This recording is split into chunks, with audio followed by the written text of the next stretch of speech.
Bonjour à toutes, bonjour à tous, et bienvenue sur Entre nous. On m'a demandé de faire une intro avec une voix douce et mélodieuse. L'une des deux personnes à cette table m'a fait cette demande express.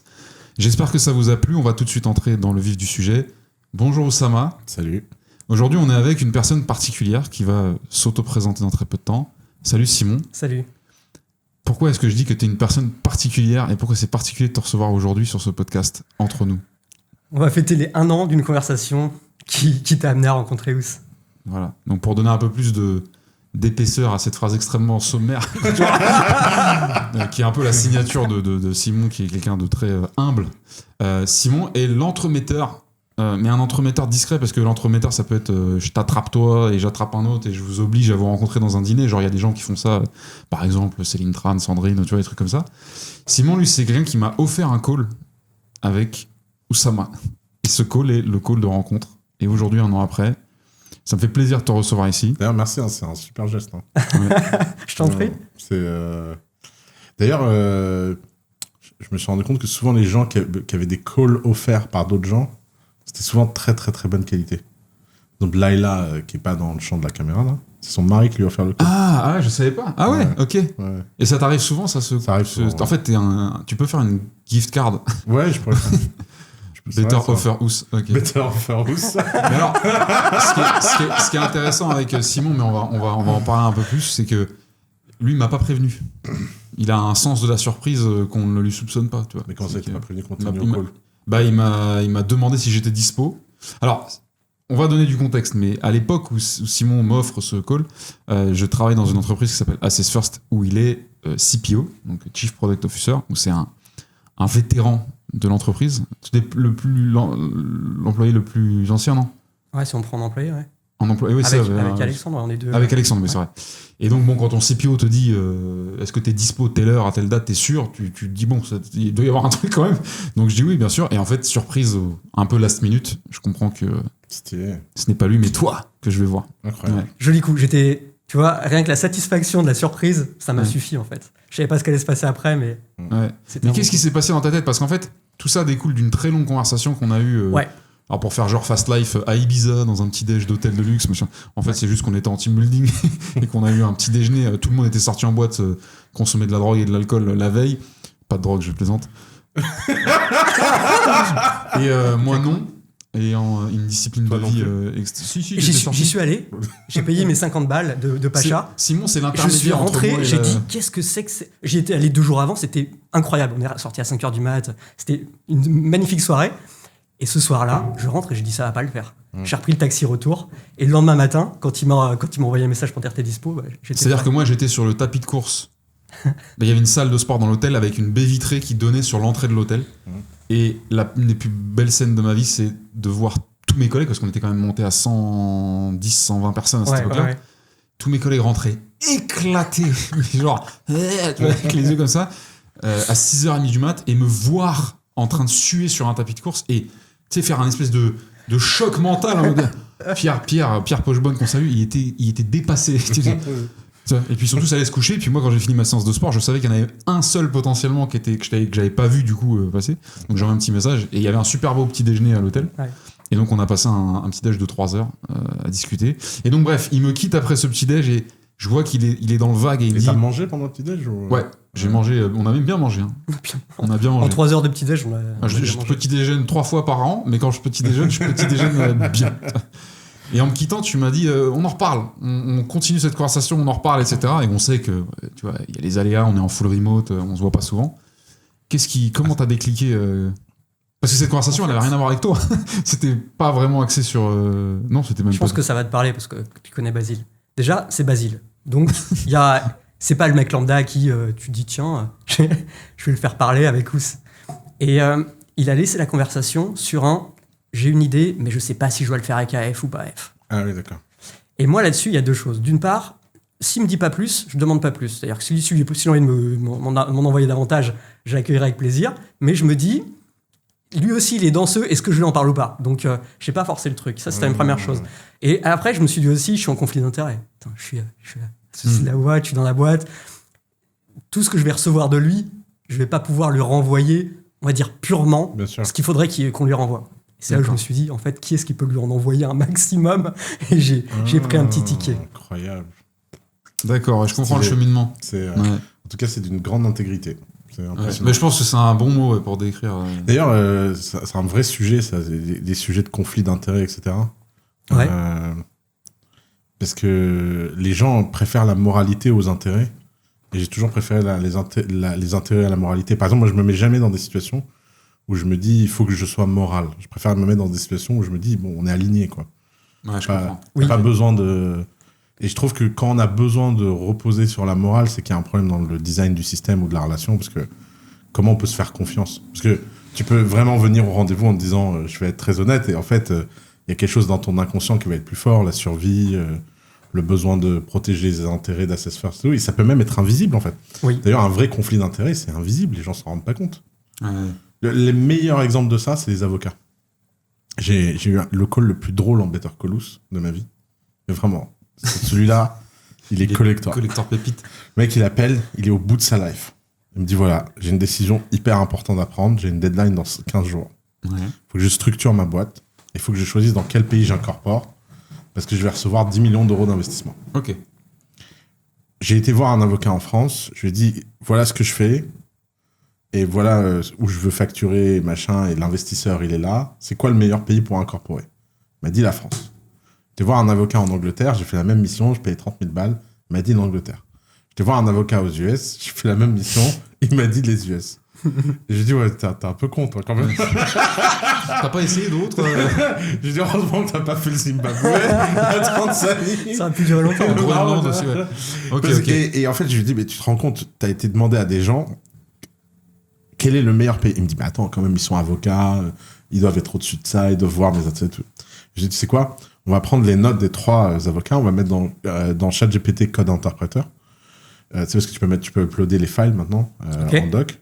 Et je dis, voilà, lis tout ça et fais-nous une analyse objective du pays qu'il faut choisir. Et là, ChatGPT nous a dit quel pays choisir. Ok. Et le mec, il me dit, j'en reviens pas, je viens de résoudre le problème avec 300 euros, alors que j'ai payé 90 000 euros d'avocat. J'étais, ouais, je suis vraiment pas assez cher. Bah, c'est une bonne leçon pour lui.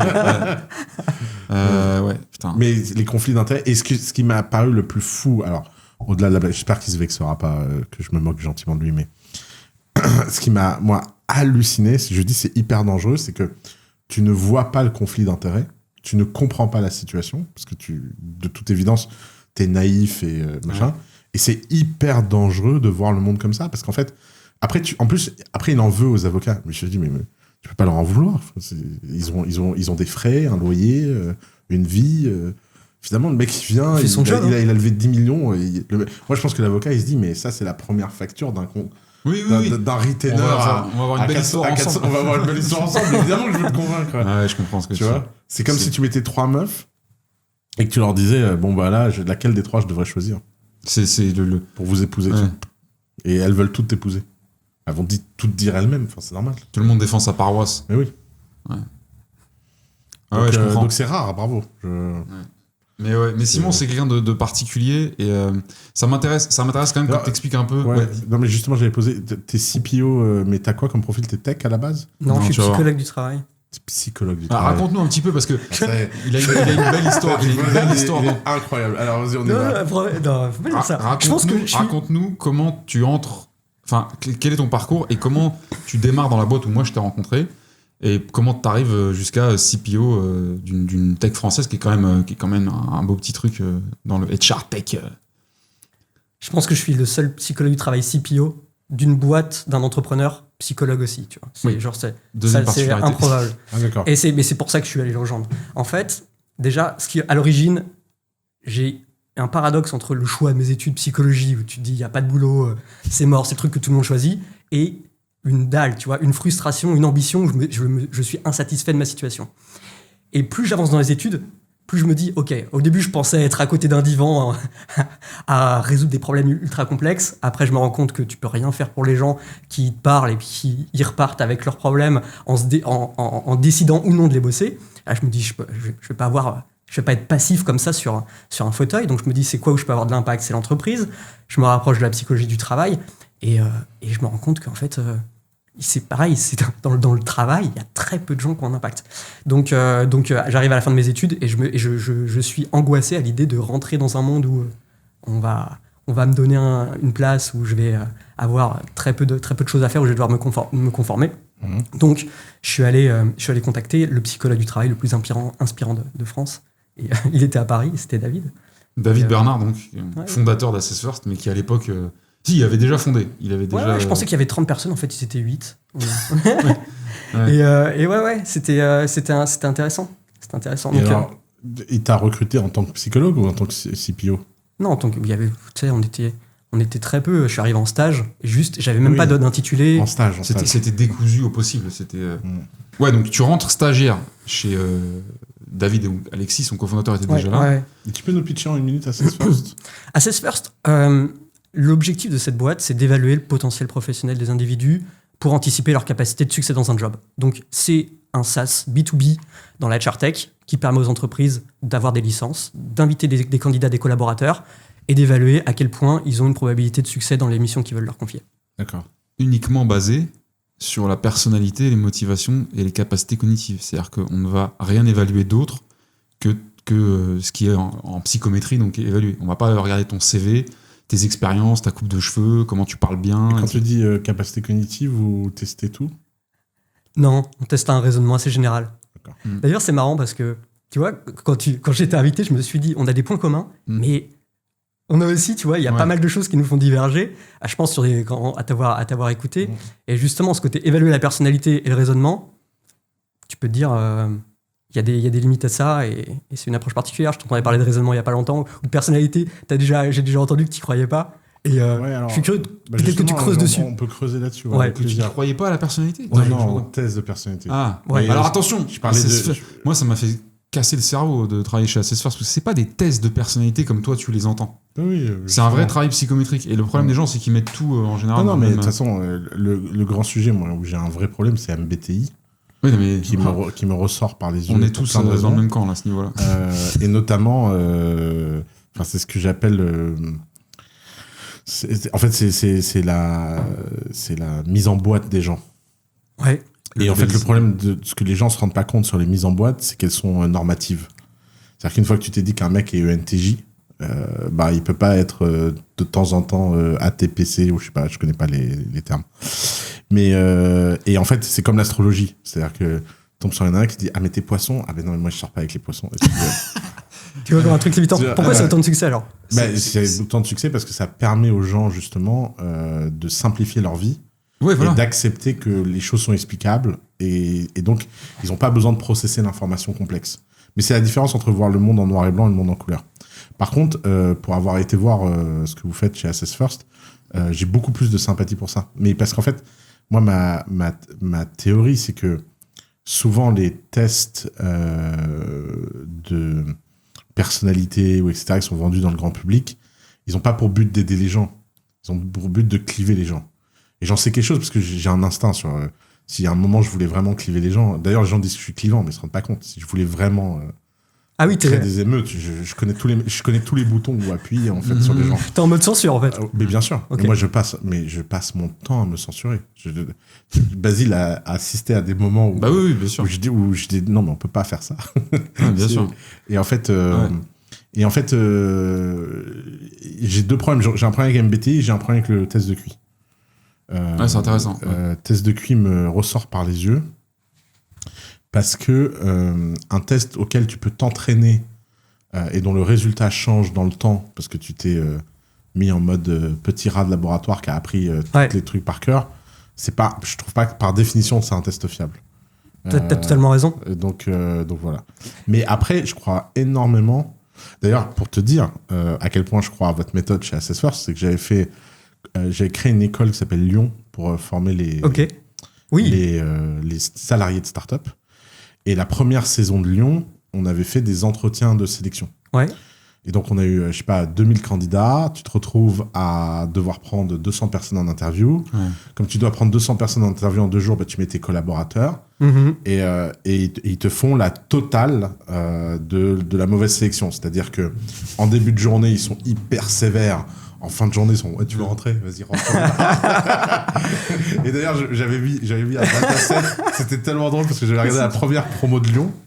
Dans la première promo de Lyon, tous les mecs interviewés après 17h ont été pris. Ah putain, ouais. Et tu te retrouves.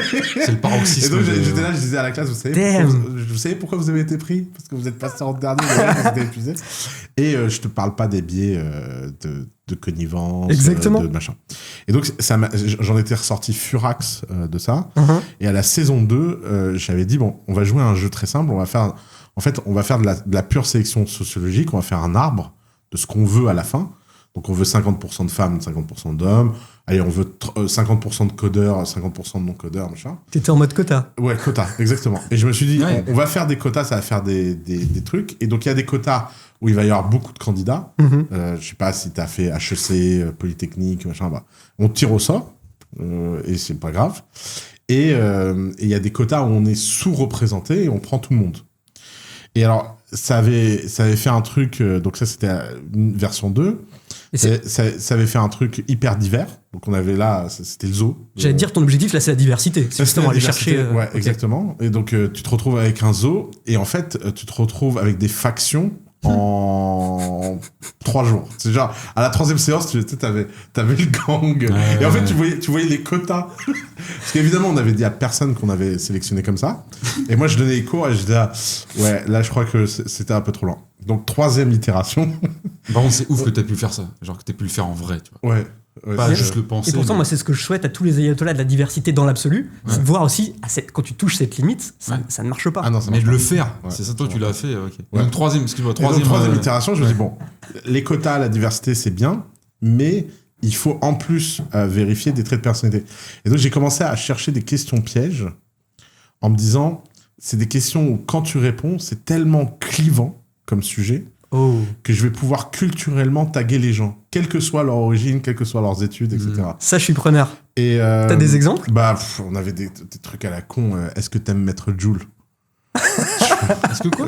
Gims, pardon, Maître Gims. Ah oui, Est-ce que t'aimes la musique de Maître Gims? Ouais.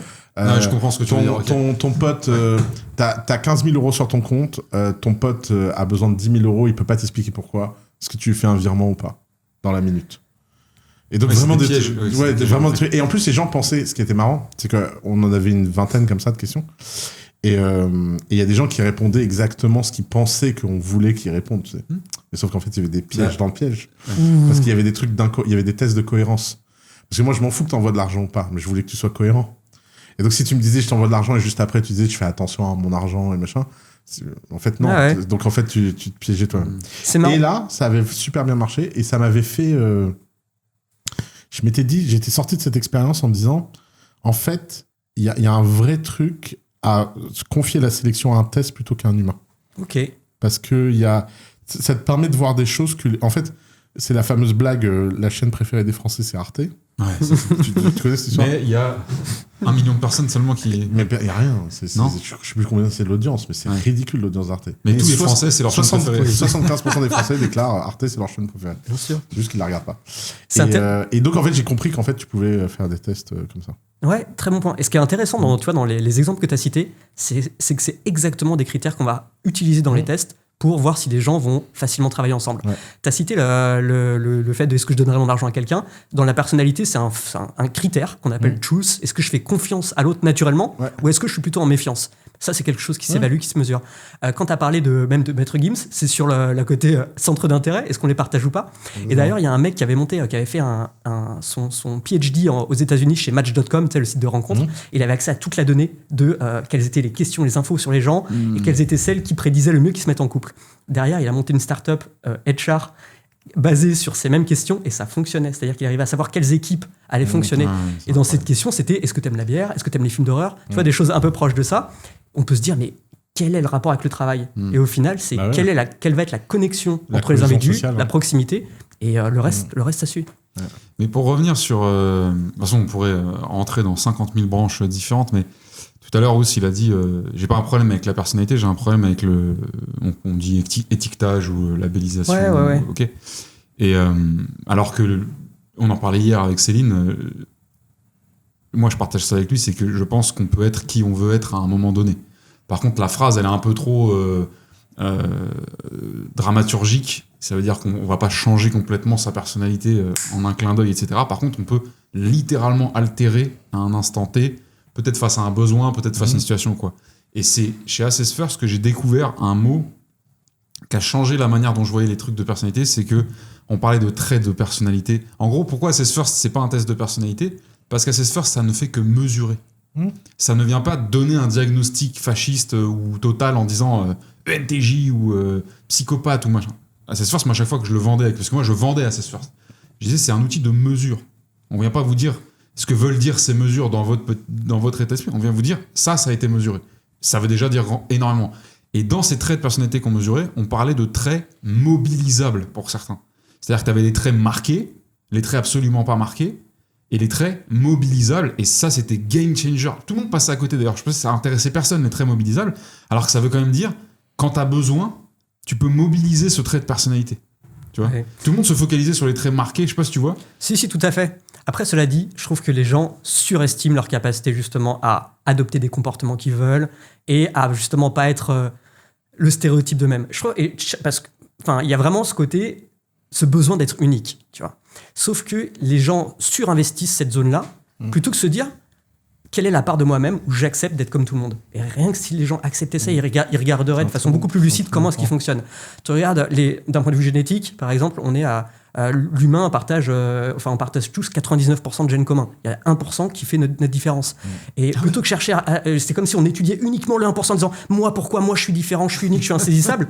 Si tu veux te comprendre, regarde les 99%, sinon tu passes à côté de ce qui te constitue majoritairement. On a tous des poumons, on respire tous. Exactement. Et quand on mesure la personnalité, on cherche pas à dire quelle est la partie insaisissable de toi qu'on va dévoiler. Ça c'est ton secret. Tu vois, on te laisse. Ce qui nous intéresse, c'est qu'est-ce qui te constitue et qui va avoir un impact dans ta vie. Et, tu vois. Le paradoxe là-dessus, c'est que mais c'est comme Arte, tout le monde prétend vouloir de la singularité et pourtant tout le monde se conforme à ce que font les autres. Exactement.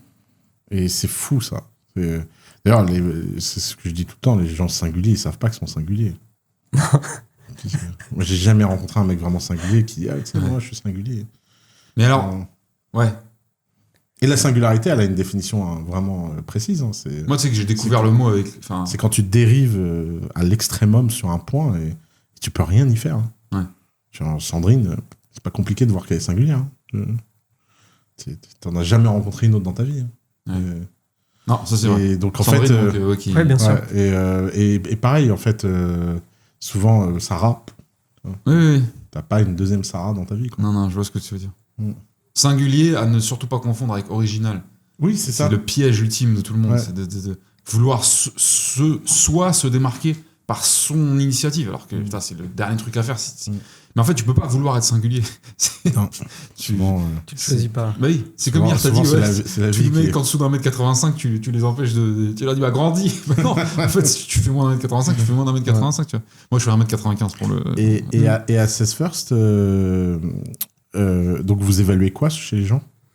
Personnalité, c'est ce qui va permettre d'anticiper les vraiment, comportements privilégiés. C'est l'idée que les gens étant sur la même fréquence, ils vont bien matcher et mieux travailler ensemble, c'est ça? Tu vas travailler sur quelle fréquence la boîte cherche et essayer de trouver les gens qui matchent avec? Enfin, je dis fréquence, je sais pas quel mot je cherche. Oui, c'est un peu. C'est une bonne métaphore. Il y a un mélange, il y a une combinaison donc sur la personnalité qui, en fait, c'est un peu la matière brute. C'est-à-dire quand tu vois la personnalité en soi, t'as des scores, tu ne peux rien en faire. C'est-à-dire, tu regardes, tu dis OK. Mais c'est pourtant ce qui va déterminer un tas de choses, justement, le fait de la façon dont les gens vont réagir en une situation particulière, vont se comporter avec les autres, vont se comporter quand ils sont tout seuls face à leur travail. Et c'est ce qu'on mesure. Vous mesurez le patron et vous essayez de trouver les gens compatibles avec lui ou... Ça c'est un truc qu'on fait beaucoup, ça, le management fit. Manager fit. On manage les exigences du job et on se dit, est-ce que la personne, dans ce contexte-là, elle va s'y retrouver? En fait, c'est ça le truc. Tu sais, quand tu parlais d'intérêt, est-ce qu'il y a un alignement entre qui est la personne naturellement et ce qu'on va lui demander de faire? Donc, il y a alignement des intérêts, ce qui fait que quand on va lui demander de prendre son téléphone et d'appeler quelqu'un, elle va kiffer. Et ça va pas être un effort. Parce que si c'est un effort de prendre le téléphone pour appeler quelqu'un, en fait, elle va pas tenir 2 jours. Bien sûr. Tu vois. C'est ce genre de... Et d'accord, je comprends. Donc, il y a un fit par job. Ça commence vraiment avec... D'abord, fitter avec le job, après, fitter avec un peu l'entreprise, les valeurs, etc. Et après, il y a aussi la dimension de fitter avec les gens. Enfin, dans l'outil, je parle, pas dans la philosophie, mais dans Et l'outil ça coûte technique. combien, Assess First? Alors ça va dépendre de ce que tu veux. Ça va dépendre de ce que tu veux faire. Client, moi, là. Bah, toi, quel usage t'aimerais en faire? Parce que je vais te faire un devis, t'inquiète, mais Pour embaucher pour j'ai l'IRA. toujours mes accès. Hein, pour l'IRA. Ouais. Donc c'est quand même assez ponctuel en termes de volume de candidature. Ah bah non, là on embauche 100 personnes d'ici la fin de l'année. Ah, En fait, ce qui est intéressant, c'est de Pour le voir. premier film. tu dis? Pour le premier film. Ok. En fait, nous on a un sujet, c'est que chaque studio a un directeur et il imprime sa personnalité sur son studio. Mhm. Et moi je veux créer des galaxies de studios. Donc je veux pas que... Il n'y a pas une culture de la boîte. La boîte doit être assez effacée en fait. Ok. Ce qui compte, Je comprends. c'est le studio. Parce qu'en fait, chaque univers, tu vois, il y a des mecs qui veulent pas de remote. C'est un Il mode. y a des mecs qui veulent qu'être en remote. Un peu. Tu me dis si je dis une connerie pour voir si j'ai bien. C'est un peu en mode Apple et la team Macintosh, la team. Ah ben non, justement, c'est l'inverse d'Apple. Apple, ça a été une cata parce que justement, chez Apple, ils étaient en guerre, les teams. Ah oui, d'accord. Parce Non, mais je voulais qu'ils dire, partageaient les mêmes si tu veux- ressources. Ah oui. Là, ils se connaissent pas. Ils savent même pas où Ah, ils j'avais sont. l'impression que c'était un peu différent, genre. Ok. Là, c'est vraiment genre des boîtes dans la boîte. C'est des boîtes dans la boîte, ouais. Ok. C'est comme une collection de PME. Les gens se connaissent pas. Ah oui, c'est ça, ok. Ils se fréquentent jamais. Ils se voient jamais. Ils ont juste comme lien commun. À un moment, c'est Lyra Haruto qui est, elle, un peu partout. En fait, on impose au studio que 2 choses en storytelling. C'est qu'il doit y avoir un caméo de moi et un caméo de Lyra dans tous les films. T'es prêt pour Hitchcock? T'es prêt pour Clapiche? Exactement. De la forme qu'ils veulent. Tu vois, par exemple, là, il y a... tu vois, le premier monde, c'est un monde de chats. Et donc, Ah oui. et donc il y a un moment, les chats regardent la télé. Et quand les chats regardent la télé, ils voient Lyra et moi parler. Tu vois? Mais c'est furtif, en fait. Lyra, c'est Parce que c'est un monde dans lequel nous, on est dans un monde où on regarde les chats à la télé. Ouais. Et les chats, ils sont dans un monde où ils regardent les humains sur YouTube. Alors, attends, parce que je sens qu'il faut. Donc, J'ai Lyra, pas sa le contexte. cofondatrice et Ouais. de Lyra Auto Company, c'est Oussama qui crée son studio Ouais, je suis en train de créer un studio de dessin d'animation. En animé. fait. Donc, Mais oui, c'est plus d'ailleurs, je vais arrêter de dire studio de dessin animé, j'ai décidé que c'était une storytelling company. C'est-à-dire que. Ouais, Storytelling ou storytelling company. C'est-à-dire qu'en fait, nous, notre métier, c'est de créer du storytelling. Et ce storytelling, il a lieu dans le format que tout le monde connaît, qui est un format film. Mais on va aussi avoir le format livre, le format BD, le format comédie musicale, le format machin. Et moi, mon idée, c'est qu'en fait, l'IA, aujourd'hui, tout le monde se pose la question de à quoi l'IA va servir dans le monde de la création. Mhm. Et il y a 2 hypothèses fondamentales que les gens font. Hypothèse fondamentale numéro 1, c'est que les humains sont créatifs et l'IA est besogneuse. Moi, je pense que ça va être l'inverse. Ouais, ok. Je pense qu'en fait, C'est le pour piège avoir 1. passé 2 ans là à vivre avec des IA, en fait, la vérité, c'est que les IA me sont beaucoup plus utiles en mode réflexion, brainstorming, création qu'en mode besogneux. Je Mais vais beaucoup plus vite à écrire un Ça t'a texte. pas l'air moi-même. évident? Moi, ça m'a l'air évident. Non, je pense que c'est pas évident pour les gens parce que ça va chercher quelque chose dans ton cœur qui est très très très perturbant. Ah oui, ah bah ça, par contre, on est d'accord. Les gens ne veulent pas avoir l'idée que la création. T'as c'est- pas envie qu'elle te prenne la partie que tu préfères chez Ouais, toi. exactement. Mais elle va rien me prendre. Genre, Ouais, ouais. enfin. Ah, mais non, mais. Non, On verra. oui, ça perturbe, mais. Enfin, bref. Et la deuxième hypothèse, qui est pour moi, alors,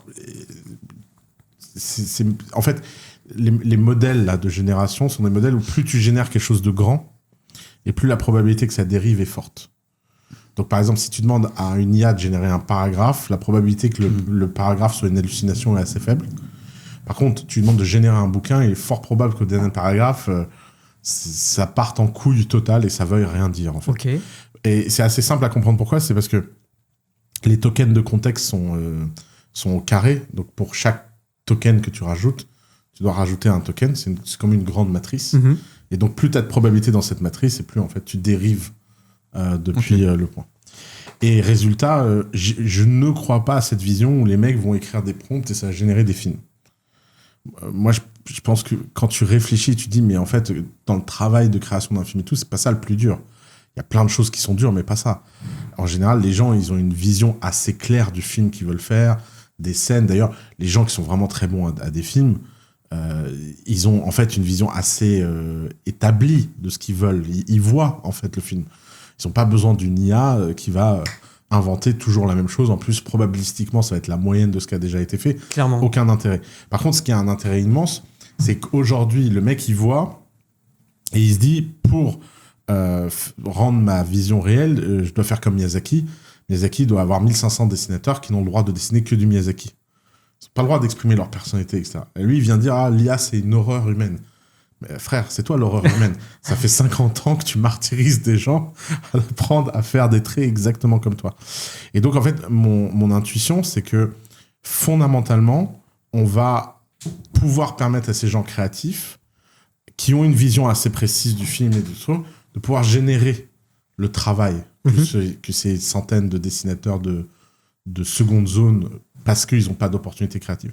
Et donc, résultat, le coût économique d'un film va s'écrouler, mais surtout, la forme de rendu va s'écrouler. Parce que une fois que tu auras créé ton univers pour un film, ce sera hyper facile de le dériver en roman, de le dériver en BD, de lui faire générer une comédie musicale, etc. Ce qui, aujourd'hui, est un travail titanesque, devient en fait une évidence à partir du moment où tu as une méga cohérence dans l'univers et que tu as vraiment fait le travail de démiurge, que tu as vraiment posé les bases solides de qu'est-ce qui est autorisé et pas autorisé dans ton univers. Et là, l'IA est très forte parce que d'un seul coup, l'IA vient et te donne plein de créativité, plein de trucs. Et donc, moi, je pense que l'avenir de l'humanité, c'est un travail de directeur artistique. C'est-à-dire que ce que l'IA n'a pas, c'est le goût.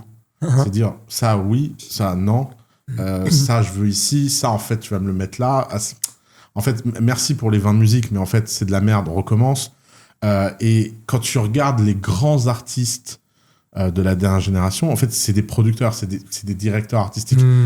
Cameron, ça fait très longtemps, en fait, que sa grande force, c'est d'être capable de mobiliser des milliers de gens qui travaillent et de décider très, très vite que dans ce travail-là, en fait, on va prendre cette ligne qui a été faite et pas les autres. Et en fait, aujourd'hui, le seul moyen d'être un Cameron, c'est d'avoir 1 milliard de budget sur un film, d'avoir des unités économiques de dingue, et donc de faire des trucs qui doivent plaire à tout le monde, ce qui réduit la possibilité de créativité, de niche. Si tu peux faire un film comme Cameron qui coûte 1 milliard d'euros, tu peux le faire pour 20 millions, d'un seul coup, le modèle économique, il n'est plus du tout le même, et donc la barre du nombre de gens à qui tu dois plaire. Et donc, c'est pour ça, et je finis là-dessus, que l'avenir du dessin animé, c'est les paquets de céréales. Quand tu rentres dans un rayon de paquets de céréales, tu vois des centaines et des centaines de marques, il n'y a pas une marque qui n'est pas en monopole. Avec les gens qui mangent des Frosties, ils mangent que des Frosties. Oui. Les gens qui mangent des Chocapic, ils mangent que des Chocapic. Ils n'hésitent pas entre 2 Frosties. Ouais. Il n'y en a pas 2. Exactement. Ouais. Et en fait, pourquoi ? Parce que ça coûte rien de lancer un paquet de céréales. Tu veux faire une ligne de prod, un packaging, machin, c'est hyper facile. Et donc, il y a eu une concurrence immense. Tu dois avoir des milliers de marques dans un rayon, et pourtant, tout le monde gagne de l'argent. Oui. Personne ne gagne tout l'argent, mais l'argent gagné par tous suffit largement à vivre. Et donc, je veux créer la boîte qui permet à ces gens de créer leur paquet de céréales.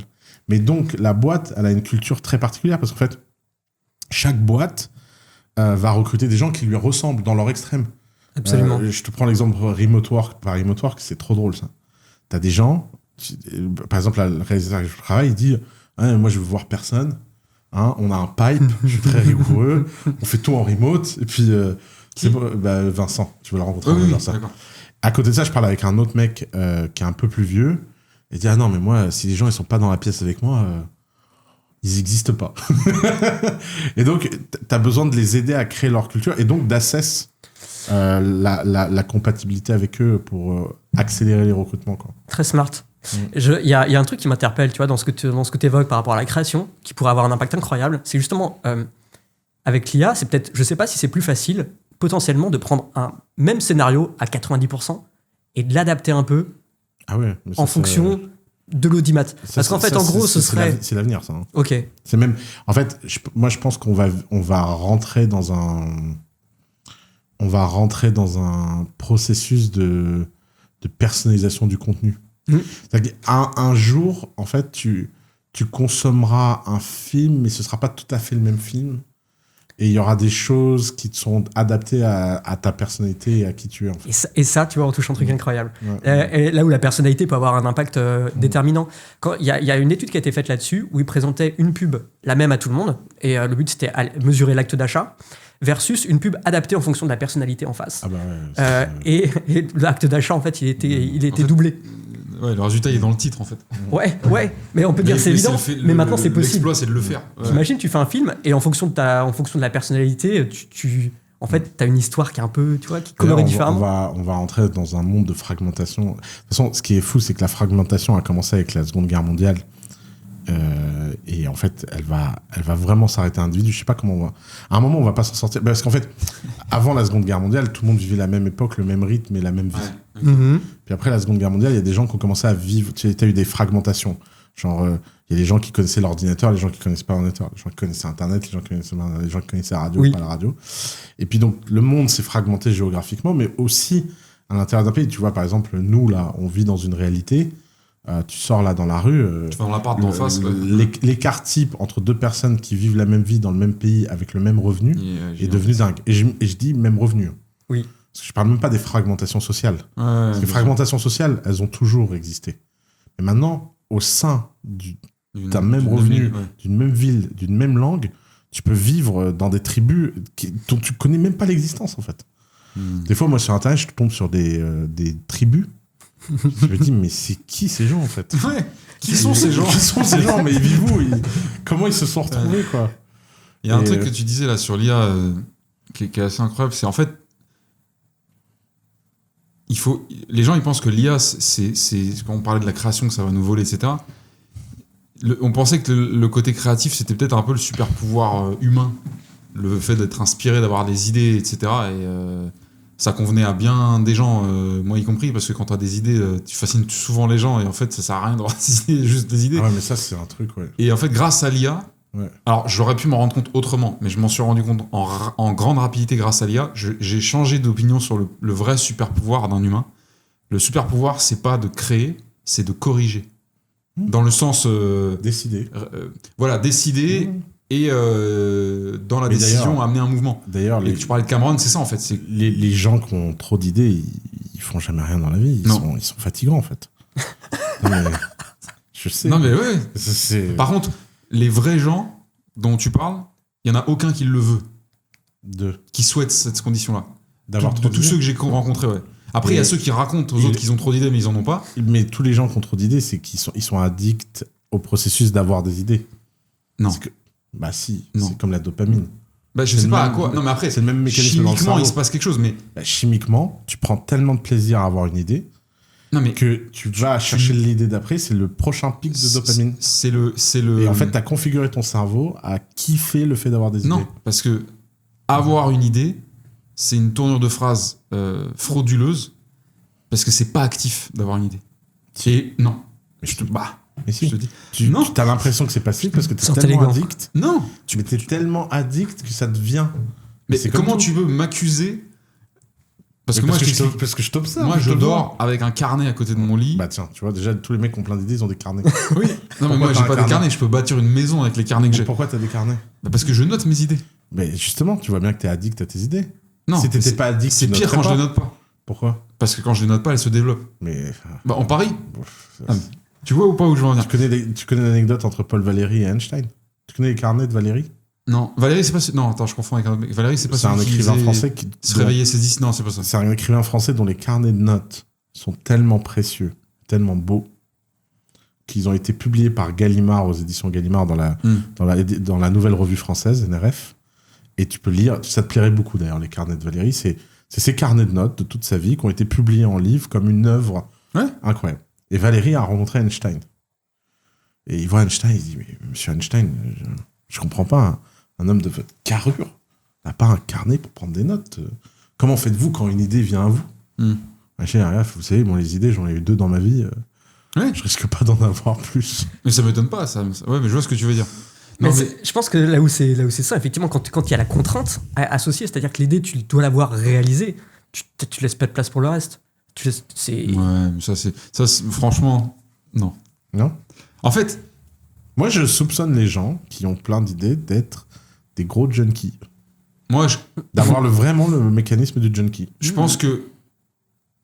T'as un junkie, frère. Non, t'as un problème. La première étape. Ah oui, j'ai un problème. La première étape. Non, mais attends, c'est de reconnaître. C'est de reconnaître. C'est même pas. Toi qui consommes un petit peu, moi je sais que Simon suit mon podcast. Ah, du contenu.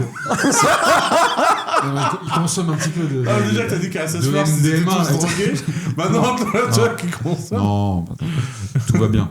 Non, je rigole. Mais il suit un petit peu mon contenu et on est d'accord que c'est un problème et que je l'exprime comme un problème, ce côté de la créativité incessante.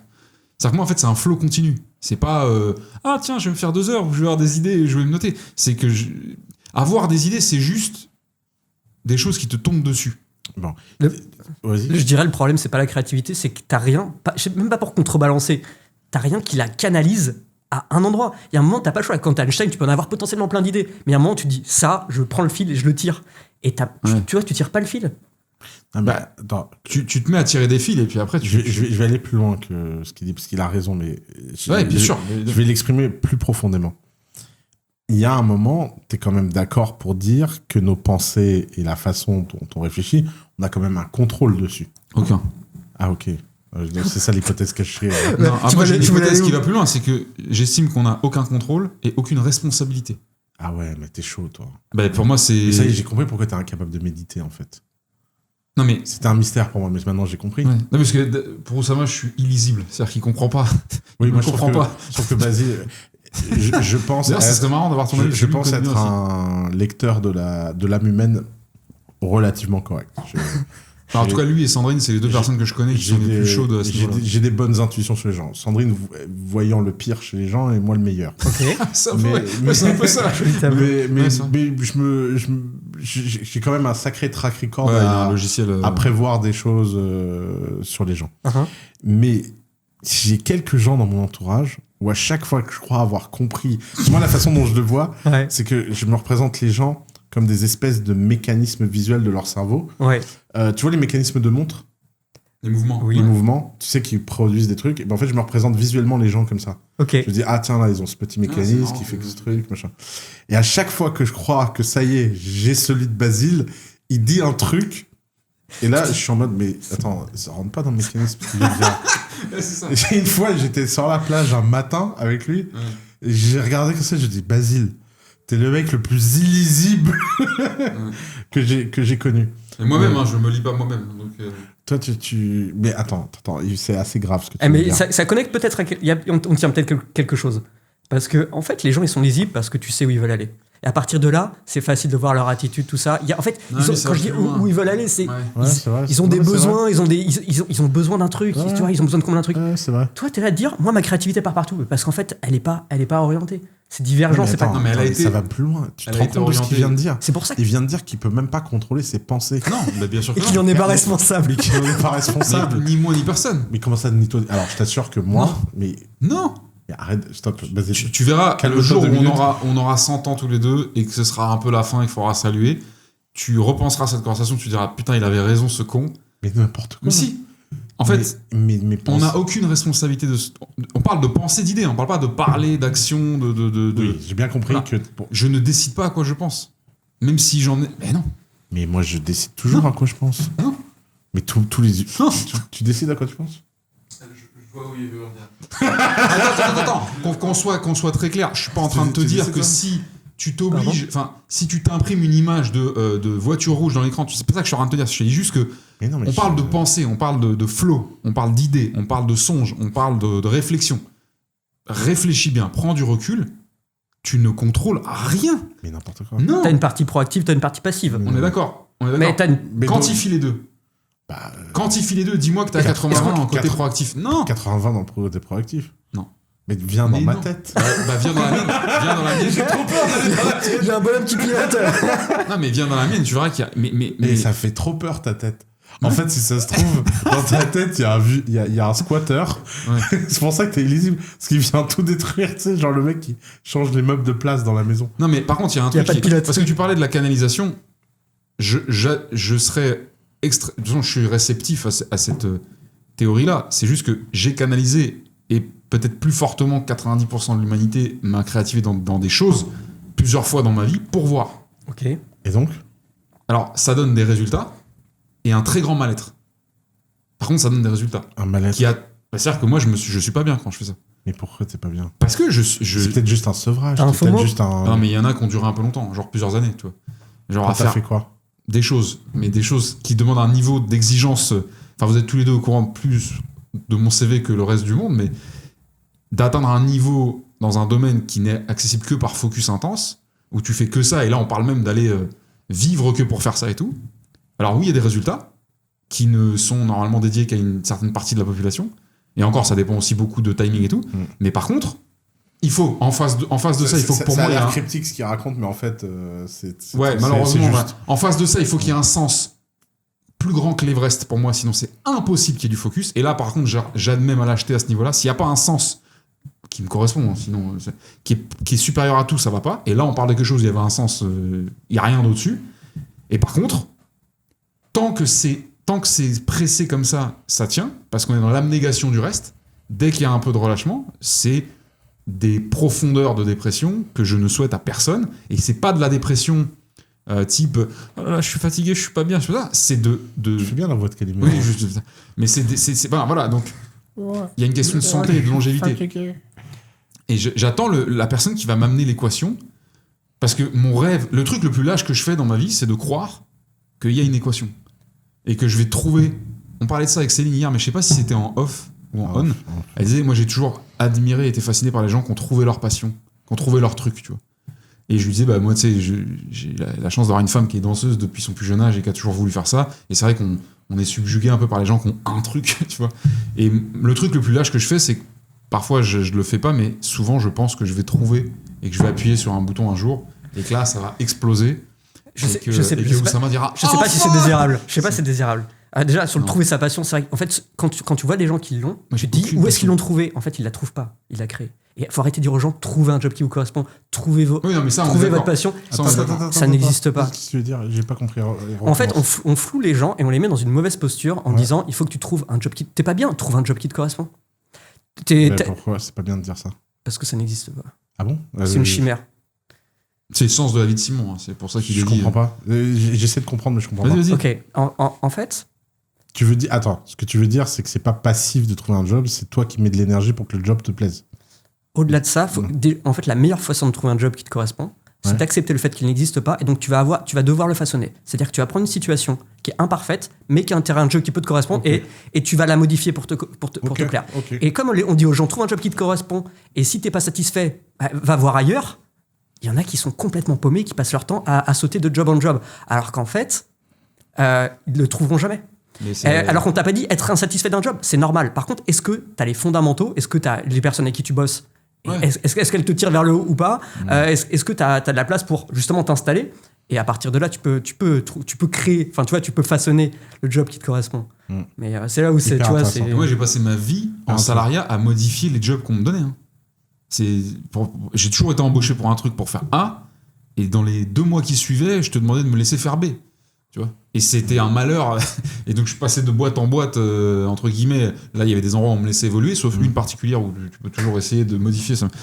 Après, ta situation, tu vois, quand tu dis j'espère trouver l'équation, je sais pas si c'est souhaitable. En fait, il y a deux situations. En fait, soit tu te dis ma vie, elle est pourrie à cause de ça, c'est un problème, il faut que je le règle. Et dans ce cas-là, tu peux aller attaquer l'origine et tu vas peut-être désactiver cette dispersion. Mais tu peux aussi voir le truc en disant ok, ça c'est moi, ça me constitue aujourd'hui, comment est-ce que je vais en tirer le maximum ? Et moi, c'est pour ça que je vais pas dire jamais, mais je suis jamais allé en psychanalyse, c'est que je suis content d'être frustré, de pas être satisfait, de vouloir toujours plus. Parce que je me dis, si je vais en psychanalyse et qu'on me dit, ah, mais ça c'est parce que ton père, il attendait les choses de toi, t'as pas besoin de porter ça. Mais t'imagines, moi demain, je me dis, oh, en fait, ma vie, elle va bien. Et je me. Tu sais, je. Non, mais c'est même pas un objectif pour moi de me dire ma vie. Attends, le problème, c'est est-ce que tu connais quelqu'un qui n'est pas focus et qui a réussi à faire quelque chose ? Non. Attention, parce qu'il faut définir focus, ce que ça veut dire. Le focus, c'est à un moment donné de faire un putain de choix et s'y tenir jusqu'à. D'ailleurs, j'adore cette focus. Je vais faire un petit cours parce que il y a un reel là qui passe de moi où j'explique que focus, c'est un acronyme qui veut dire Follow one course of action until success. Et il y a une nana en commentaire qui dit ça vient du latin. Faut pas raconter n'importe quoi. J'étais merci chérie, j'ai fait du latin, je le sais, mais c'est pas ce que j'ai dit, donc je redis ce que j'ai dit et je le redis encore une fois. Ce qui est intéressant avec cet anacronyme, c'est qu'il explique le sens de focus d'une façon simple de s'en souvenir. Follow one course of action. One chemin. Until success. Ouais. Mais c'est ça qui est important. C'est que dans la vie, il faut définir des étapes de succès. Et à un moment donné, il faut faire des tunnels. Et ça veut pas dire que tu feras pas plein de choses dans ta vie, mais ça fera des tunnels. Et d'ailleurs, quand les gens disent, ouais, mais toi, tu fais plein de trucs. Ouais, mais moi, je fais plein de trucs parce que j'ai eu many success. Non, Et donc, j'ai tu compris, vois, bien sûr. tu passes de succès crantes, en ouais. succès et tu crantes, en fait. Après, Et la vidéo, on sent qu'il y a un truc qui t'anime en ce sens-là. Ouais, c'est exactement. pas Ouais. comme si, tu vois, en tous les cas, pour revenir sur la lisibilité, sur le flow d'idées, moi je pense qu'on le contrôle pas. Je pense que c'est un truc qui passe. En fait, il y a des gens qui s'en rendent même pas compte et c'est pour ça qu'ils sont tranquilles, tu vois. Non, mais c'est vrai, c'est la réalité. Pour moi, c'est comme si tu me dis une rivière, elle coule que entre 11h et 14h. Non, la rivière, elle court en permanence, sauf que entre 11h et 14h, tu fais attention au bruit parce que là, Donc, toi, tu crois à l'idéosphère. c'est-à-dire. Bah, Déjà, il y a idée dedans, donc j'y crois forcément, mais. C'est l'idée qu'en fait, les idées vivent dans une espèce de réalité et qu'en fait, on accède aux idées. C'est pour ça qu'il y a des découvertes simultanées. C'est comme si des gens. Moi, je entendaient crois aux découvertes simultanées parce que. parce qu'ils entendent la même chose au même moment. Ouais, alors j'ai pas bien compris le concept Bah, de l'idéosphère, l'idéosphère, c'est que c'est comme une sphère remplie d'idées mais- ouais. qui est dans un monde parallèle et Ouais. on y accède. Je sais Les pas. idées sont vivantes, tu vois.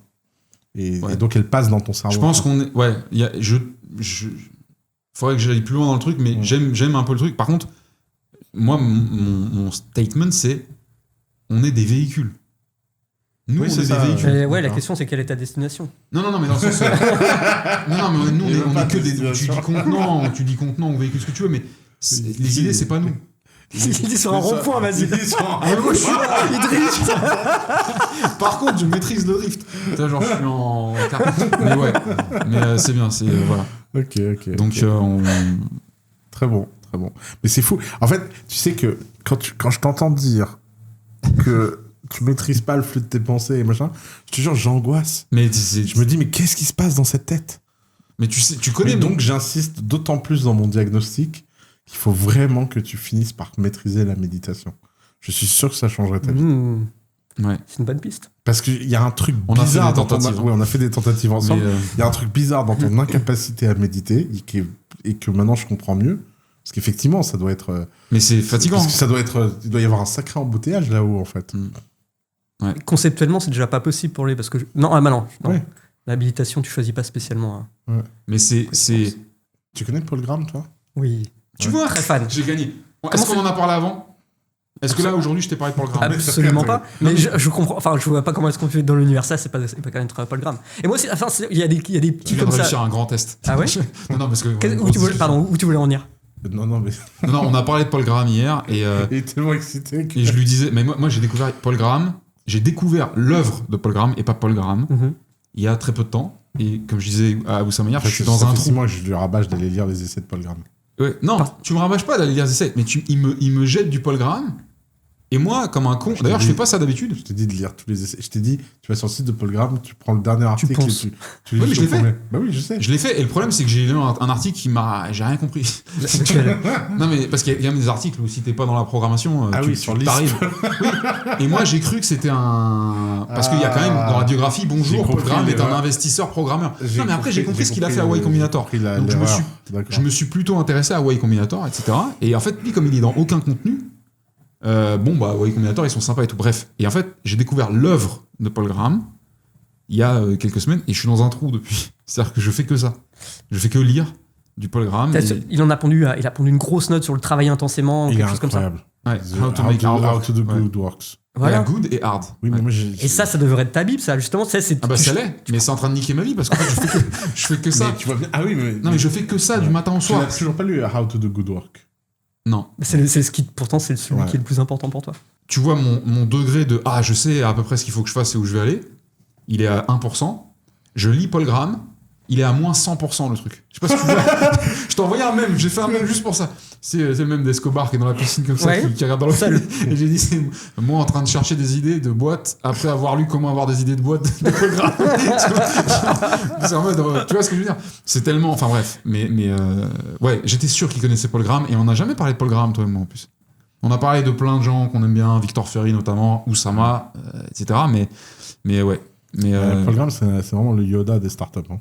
Mais tu vois, le contenu YC, enfin, c'est super quali. Quand t'as ça, t'as accès à un truc incroyable. Ouais. Et le contenu, c'est un peu. Le The Family, c'était l'équivalent. Pour l'instant, Est-ce que tu peux nous parler un petit peu depuis que tu as occupé tes fonctions de CPO, parce que CPO c'est quand même un game dans les startups qui est important, enfin c'est Chief Product Officer, donc qu'est-ce que ça veut dire déjà être le chef du produit et à quoi ressemble en gros en ce moment ta vie après tes 45 ans de carrière chez Assess First et tout ce que tu as accompli, parce que tu rentres stagiaire. Ça fait combien de temps que tu es chez Assess? 13 ans. 13 ans. J'ai tiré le fil. Mais c'est pas la même boîte, c'est plus les mêmes... Lui, il a Focus. Voilà où ça mène de Focus. Ok, ce que je trouve intéressant dans le produit, c'est l'impact. C'est que quand tu bosses sur un truc, derrière, il y a des milliers de personnes qui l'utilisent. Donc déjà, ça c'est un sujet. Ce que j'aime dans le produit, c'est que ça amène à... Enfin, tu peux idéaliser ce que tu veux, à la fin, il y a des gens qui l'utilisent ou qui l'utilisent pas. Donc c'est un espèce de... c'est un retour... T'as une méritocratie réelle. Ouais. Voilà, réel là-dessus. Et il y a vraiment en fait, c'est la concrétisation d'une conviction. Comme la vidéo peut être la concrétisation de convictions sociétales, tu vas justement imager une réalité pour la mettre au regard des gens. Créer un produit, c'est de se dire, en fait, comment est-ce que j'ai envie d'orienter, de changer la réalité avec ce produit-là. Et moi, c'est comment est-ce que je peux amener les gens à prendre de meilleures décisions quand ils doivent recruter quelqu'un, avant de passer du temps avec eux. Je veux dire, on passe nos journées avec des gens, autant que ce soit des gens qui nous tirent vers le haut.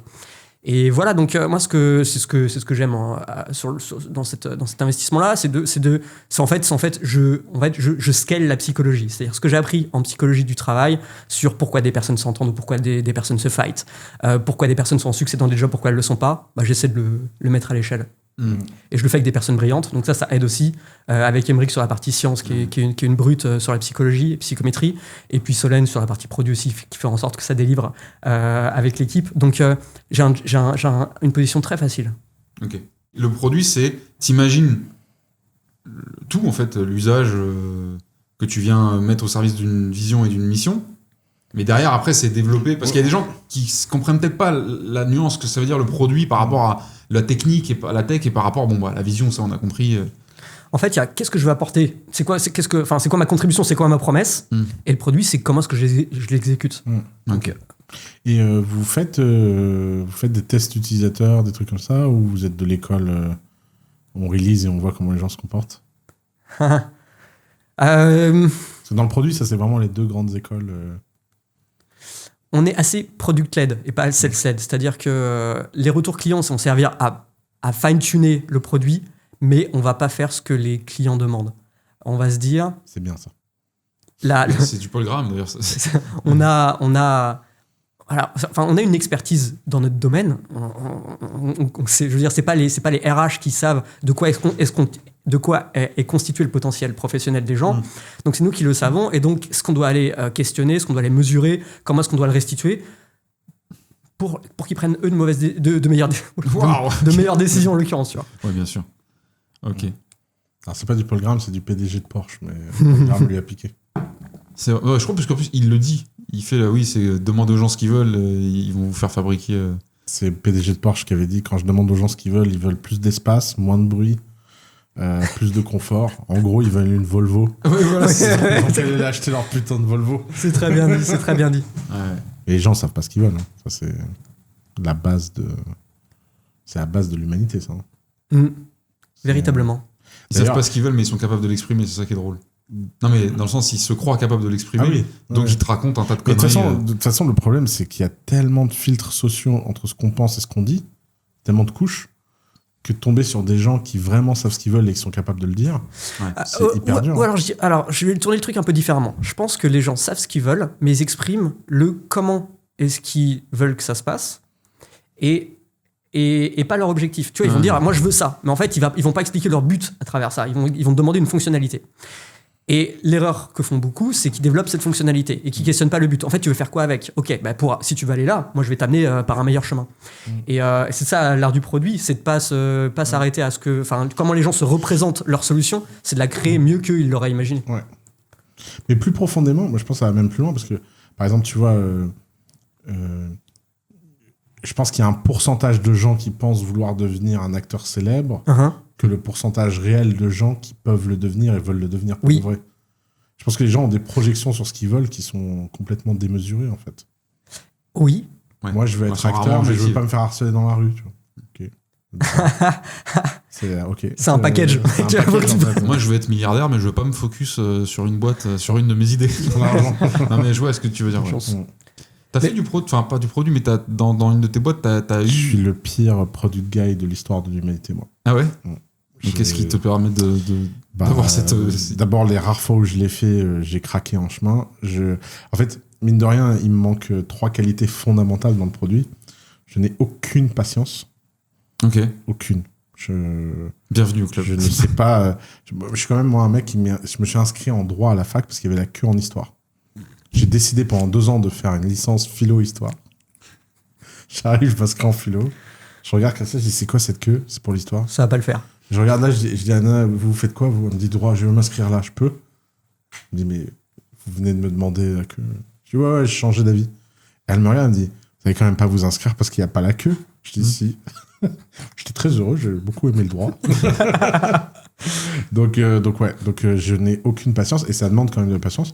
La deuxième chose, c'est que je trouve que pour être bon en produit, et les gens que je connais qui sont bons en produit ont le sens du détail. Et je n'ai aucun sens du détail. Je ne sais pas ce que c'est le détail. Moi, je vois tout de loin.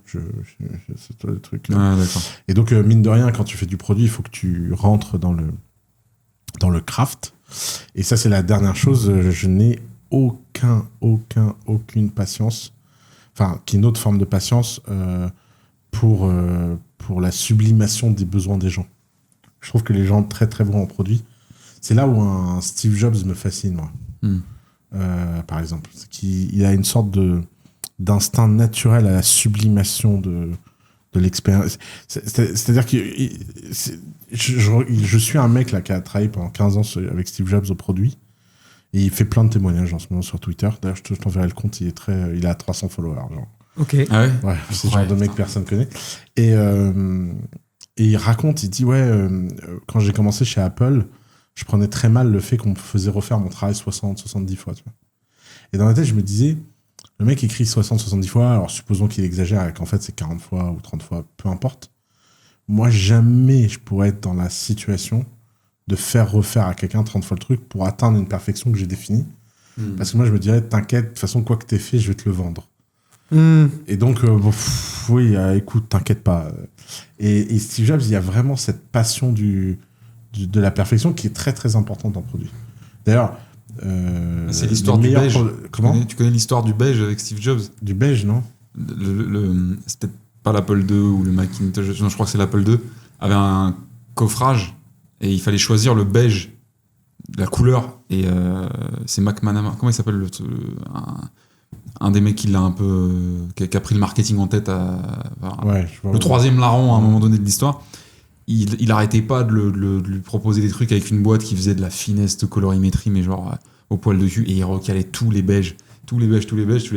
Et à un moment donné, il lui a remontré les premières palettes, je résume l'histoire, et il a choisi un beige qu'on lui avait déjà montré 14 fois, sauf que là, il lui a dit non, mais celui-là, ils l'ont fait un peu à la, tu sais, Michel-Ange et le maire de Florence, tu vois, genre en mode, il a fait semblant de faire une modification, et bref, voilà, c'était pour te dire qu'en fait, il mettait, je pense qu'il avait l'habitude de poncer les gens à leur faire refaire 1000 fois le truc alors qu'il le faisait peut-être déjà bien pour atteindre un truc que lui seul avait la certitude de trouver au bout, quoi. C'est vrai que ça devait pas être commode quand enfin, fallait quand même une grosse c'est un travail abnégation. solitaire le produit, hein, mine de rien, je trouve.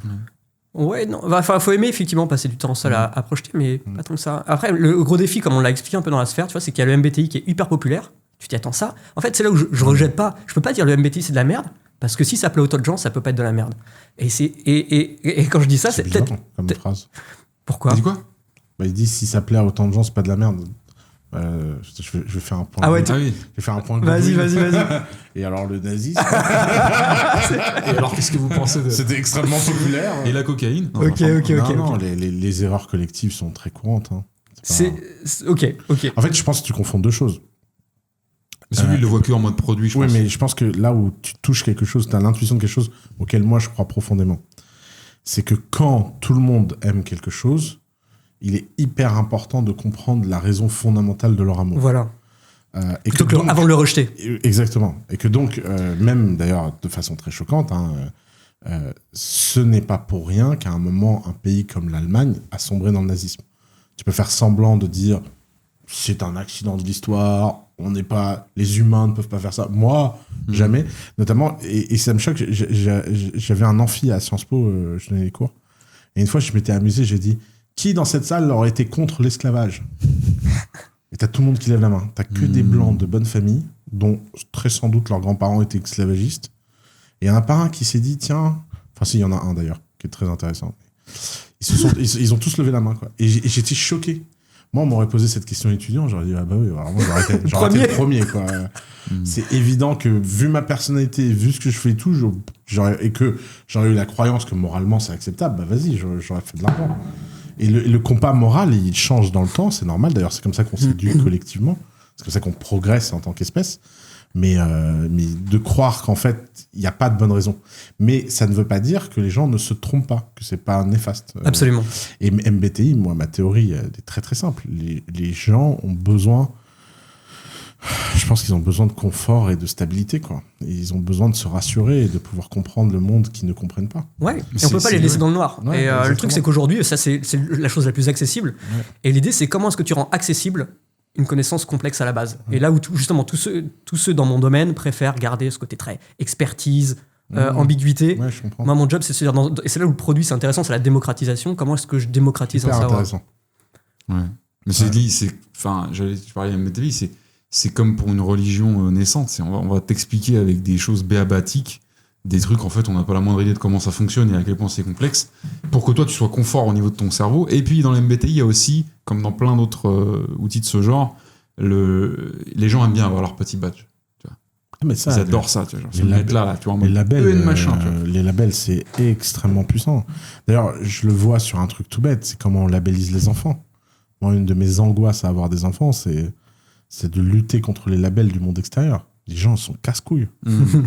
L'enfant, il fait un truc, il fait « Ah, mais toi, t'es comme ça !» Ah oui, je vois très bien. Il a juste éternué, monsieur. Ouais. C'est genre... c'est fin... Et en plus, le problème des enfants, c'est que les labels, ils y croient. Donc, faut être en lutte devant eux. Tu vois. Moi, j'essaye avec les enfants de mon entourage, je vois qu'il se fait labelliser devant moi. J'éclate la personne qui l'a labellisé. Tu vois, au moins, le gars se dit, c'est marrant, il y a deux choix possibles. Il y a de la place. Que ça se manifeste à lui, parce que sinon, ouais, effectivement. Mais il faut simplifier, il faut mettre dans des box, il faut comprendre. Il y a un type là qui s'appelle Edgar Morin qui avait écrit Pensée simple contre pensée complexe. Comment il s'appelle son livre. Mais en fait, il va falloir trouver un moyen de rendre la pensée complexe plus prédominante dans les sociétés, sinon on court à la cata. Vrai. Parce qu'on est en train de rentrer dans un monde où le niveau de complexité est en train de monter de façon exponentielle, l'IA, les machins, les trucs. Il y a une si tu veux, je sens que cette séquence va... Mais... Tu lâches un peu la censure, là? Là, je lâche la censure. Ok. Mais celle-là, j'ai vraiment envie de la dire. C'est-à-dire qu'on est dans un monde où l'enjeu civilisationnel est de savoir si l'AI va nous détruire ou pas. Et on vient de passer 1 mois de débat sur la baya. C'est le gap et l'espèce de montagne d'écart entre les deux sujets est super flippant. Mais c'est du sucre intellectuel. Ouais. Et en fait, les problèmes sont mal posés, sont posés de façon dichotomique comme ça, et tu dis, en fait, les gens se jettent dessus, remote par remote. Ça me rend fou. Pourquoi moi, dès que tu mets un truc, pas truc, normalement, ça part direct. Ils s'en foutent. Ouais. En fait, l'important, c'est de le choisir en cohérence. Après, t'alignes tout. Et pourtant, encore beaucoup dans la tête de la majorité des gens, et les articles le présentent comme ça, c'est est-ce que le remote, c'est plus productif ou moins productif? Et c'est en fait vraiment ces oppositions. C'est vrai, c'est pensée simple contre pensée complexe. Ouais, on est là-dessus. Mais effectivement, alors que, effectivement, il faudrait que les gens soient capables de raisonner en se disant quand est-ce que le remote est adapté ou pas, qu'est-ce que j'essaie d'achieve avec le remote, pourquoi le remote, ce serait pour cette temporalité-là. En fait, tu vois, c'est multifacteur. Ah ouais. Et ouais, non. Moi, je suis contre le remote. Ouais. C'est moins productif, c'est plus productif. Enfin, il n'y a pas de combat, les gars. Il n'y a pas de lutte, vous arrêtez, c'est balos. Enfin, on s'en fout. Et c'est vrai que ce qui est fou, c'est que tu te dis quel intérêt on a à aborder les choses de manière complexe. Parce que connectivement, c'est plus lourd. Et on revient à ça, en fait, à une charge cognitive. Ça, enfin, le Think Fast and Slow de Kahneman, j'imagine que c'est le rêve que vous avez. Ouais. Et en fait, on est là-dessus. On est sur... Le truc, c'est que la charge cognitive qu'on peut consacrer à traiter un sujet de façon complexe, elle est limitée. Donc, la plupart, ça va être expéditif, quoi. vous avez des vertiges d'angoisse en mode, je sais pas, quand tu penses à la mort, quand tu penses à des trucs, tu vois ce que je veux dire, c'est des boucles. Des trucs qui te font tellement peur que tu te forces à sortir du flot de pensée que t'as. Ouais. Les impôts? Ouais, les non, impôts, mais voilà. les impôts. Moi c'est par exemple, c'est un exercice simple, c'est le imaginer ne plus exister. Ah ouais? Waouh. Et savoir que c'est réel. Ouais. Ça te fait peur, ça? Peur dans le sens, ça m'oblige. En fait, c'est un très gros inconfort intellectuel. Dans le sens, j'arrive pas à modéliser. Donc, après, moi, je m'amuse. Un des trucs qui m'angoisse le plus, on parle de plein de choses, la guerre, la tête nucléaire, l'écologie, les Vélib, tout ça. Comme des gros facteurs destructeurs, pseudo-destructeurs, comme si on était capable de mesurer quelque chose, capable de nous détruire intégralement. Vas-y, finis ta... Ah, parce que j'aime bien faire ça. Alors que je pense qu'un des plus gros dangers que court l'humanité, c'est pas la bombe nucléaire, c'est pas la guerre, c'est pas ça. C'est une erreur qu'on est en train de voir se manifester dans notre époque, c'est qu'on a mal compris à quoi sert l'évolution technologique et humaine. Ce que je veux dire, c'est que niveau de complexité de pensée, théoriquement nécessaire, comme ça, tu l'as dit. Et niveau réel de complexité de pensée quotidiennement pratiqué par la moyenne des humains sur Terre, il est de plus en plus comme ça. Idiocratie, on parlait tout à l'heure pour faire la ref. Parce que les gens, on leur a raconté une histoire qui n'était pas la bonne, c'est de leur faire croire que l'évolution technologique, intellectuelle, etc., sert à ce que les choses soient plus simples, plus faciles, plus pérennes. Ok, mais il y a deux camps en fait. Il y a ceux qui veulent croire ça et qui pensent que l'évolution est au service de leur maintien et de leur douceur, et ceux qui comprennent qu'en fait non, il faut être dans le même train que l'évolution si tu veux que l'évolution serve à quelque chose. Et donc plus ça devient complexe, plus on a des outils pour penser de manière complexe, plus il faut penser de manière complexe, de manière intégrale. Il faut que, c'est horrible ce que je veux dire, mais il faut éliminer progressivement dans les siècles et les millénaires tout ce qui ne pourra pas endosser la complexité dans l'humanité. Sinon, à quoi sert l'évolution? L'évolution, elle peut pas être au service d'un confort présent. L'évolution, elle est en train de regarder un point de destination.